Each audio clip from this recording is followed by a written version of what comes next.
오늘의 주제는 맨날 하는 얘기야. 미용만으로는 돈을 벌 수 없다. 그렇지. 근데 거기에 조금 잘못된 부분이 뭐냐면 미용만으로는 큰 부자가 될 수 없다는 거지 미용으로는 돈을 벌 수 있어.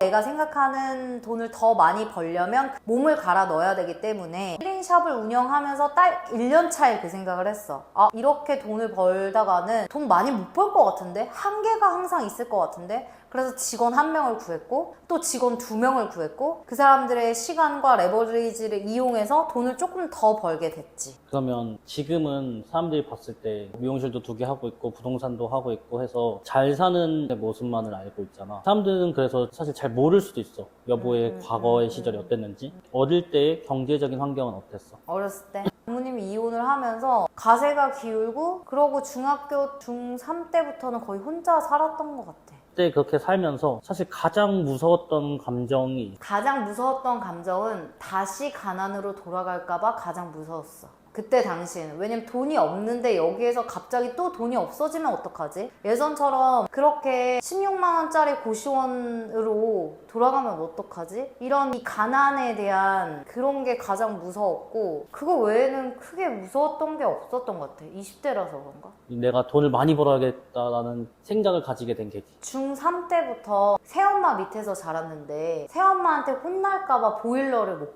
켜고 돈을 달라는 얘기를 못했어. 나는 나중에 돈이 진짜 많아서 누구한테 돈 달라는 소리도 하지 말아야 되고 내가 원하고 싶은 삶을 살아야지 라고 생각을 하면서 나는 그래서 그때부터 조금씩 돈에 집착을 한 것 같아. 왜냐면 누구한테 돈 달라는 소리를 안 하려면 내 스스로 돈이 많아야 되고 내가 원하는 목표를 이루기 위해서는 무조건 돈이 많아야 된다고 생각을 했어. 이제 미용을 거의 한 20년 넘게 했잖아. 미용만으로 한계가 있다고 느껴진 적이 있었어? 그거는 1인 샵을 했을 때 미용만으로는 한계가 있다라고 느껴서 적금을 매달 한 100만 원씩 들였는데 1년이면 1200만 원이잖아. 근데 1억을 모으려면 너무 많은 세월을 보내야 되는 거야. 요즘 집값이 2, 3억인데 그럼 나는 언제 집을 사볼 수 있는 거지? 라고 생각을 하던 찰나에 그러면 부동산을 한번 배워봐야겠다. 부동산으로 사람들이 돈을 많이 번다는데 그때 찰나에 어떤 고객님이 나한테 머리를 하고 있는데 자기가 부동산 경매를 배우고 있는데 그걸로 인해서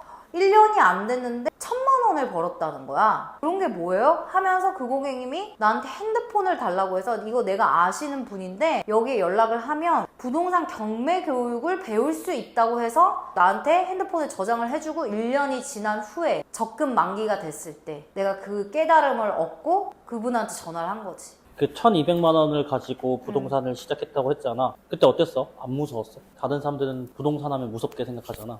어땠어? 그치, 막 그 은행 가서도 알아보고 배우면서도 이것저것 물어보고 내 모아놨던 돈이 다 들어가니까 경매장에 가가지고 경매를 처음에 시작하는데 무슨 도박장 같아. 무서웠어. 근데 그런 거를 다른 사람들도 하고 있잖아. 그래서 무서웠지만 도전하지 않으면 결국에 안 바뀔 거란 생각에 그냥 믿고 할 수밖에 없었어. 그럴 때 사실 주변에서 걱정 많이 하잖아. 우리 엄마도 걱정이 많았지. 그렇다고 적금을 계속 할 수는 없었어. 그냥 귀 막고 뭐 이게 안 듣고 그냥 내 할 거를 한번 해봤어. 아니면 어쩔 수 없지. 다시 모으면 되지. 뭐 약간 이런 생각. 지금은 부동산을 몇 개나 가지고 있지. 지금은 그 부동산 경매, 금매 이렇게 해서 한 8개? 7가지 9개인가? 부동산을 시작했을 때 처음부터 잘 됐어? 나는 운이 좋은 케이스야. 왜냐면 내가 사고 한 2년 차에 너무 저렴하게 경매로 낙찰을 받은 집이 2년 차가 됐을 때 1억이 올랐어. 강릉에 뭐 KTX도 생기고 호재들이 많았고 경기도 좋았고 한 2, 3년 동안 막 5개씩 샀는데 그때 뭐 5천, 1억 이렇게 다 올랐어. 그래서 나는 운이 되게 좋았다고 할 수가 있어. 지금 그럼 만약에 미용으로는 돈을 모으기가 쉽지 않다는 걸 알잖아. 추천해? 아, 이거는 지금은 만약에 나는 아파트는 안 할 것 같아. 지금 이 시점에 아파트는 안 하고 조금 더 주식 공부를 해서 주식으로 돈을 모아서 건물들을 조금 매입을 할 것 같아. 사업장이 있으면 꼬마 건물이든 건물을 사는 게 나는 그걸 더 추천해. 처음 창업하는 사람들한테는 어. 부동산 하는 걸 추천해? 부동산. 이거 되게 애매한데 자본이 적으면 주식을 하라고 하고 싶고 자본금이 좀 많으면 나는 차라리 부동산을 레버리지를 갑자기 확 일으켜가지고 부동산을 하는 게 맞다고 생각해. 그러면 앞으로도 돈이 생기면 투자는 할 거야? 나는 계속 해야지. 나는 투자자가 되고 싶어. 경영자 이전에 그 돈을 벌어서 직원들한테도 혜택을 주고 그리고 그 남은 돈들을 계속 모아서 투자자가 되고 싶어. 주식이든 부동산이든. 지금 미용을 시작한 지 얼마 안 됐어. 그런 사람들한테 돈에 관련해서 꼭 해주고 싶은 말. 만약에 뭐 20대 분들한테는 돈을 분산해서 좀 모으라고 하고 싶어. 20대이기 때문에 악착같이 모아야 된다? 근데 그게 어떠한 목표가 있으면 악착같이 모을 수 있는데 그런 목표가 없이 악착같이 모으면 어느 순간 그 모은 돈이 허무해질 수 있어. 그래서 갑자기 순식간에 20대들은 돈을 확 써버리거든? 내가 3천만 원을 모으는데 3, 4년 걸렸어. 근데 이거를 모은 이유가 없어. 목표도 없고. 그러면 순식간에 쓰잖아. 이유가 있는 것들을 만들어야 돼. 내가 여행을 위해서 돈을 모으는 돈 따로, 내가 나중에 창업 비용을 따로, 혹은 내가 집을 사고 싶은 비용 따로, 이렇게 조금 따로 모으는 게 좋지 않을까. 어떠한 돈을 모으는 이유가 있어야 된다고 나는 생각을 해. 20대든 30대든 마찬가지로. 그리고 창업을 하시는 분들도 돈을 무조건 모아야 되는데 그걸 가지고 자산을 취득을 했으면 좋겠어. 창업을 했는데 너무 좋은 차를 갑자기 산다든지 그럴 수 있지. 근데 우선은 자산을 먼저 좀 취득을 한 다음에 그 다음에 좋은 차를 사도 되고 그런 것들을 좀 그 다음에 즐기는 게 좋지 않을까 라는 생각. 숙수저로 시작했던 나한테 지금의 이채윤이 해주고 싶은 말 있어? 어차피 너는 잘 할 거니까 너무 조급하지 않고 성공에 혹은 돈에 너무 안 달라있지 않았으면 좋겠다라는 얘기를 하고 싶어. 지금도 내 마음은 그런데 지금도 본인한테 얘기하는 것 같은데? 그런데 이건 성격인 것 같아. 1년 전에 그때 막 건물을 사고 싶어서 막 안 달라 있었는데 어차피 너는 건물을 살 거니까 막 너무 그렇게 힘들게 근데 또 힘들어야 사는 거잖아. 뭔가 힘들어야 또 이루는 거고 애는 써야 돼. 애쓰지 말란 말도 못하겠어. 근데 너무 힘들어하지 않았으면 좋겠어. 너무. 지금의 여보한테 하는 얘기네. 맞아. 걱정과 불안이 너무 많은 거야. 지금도 많아. 지금도.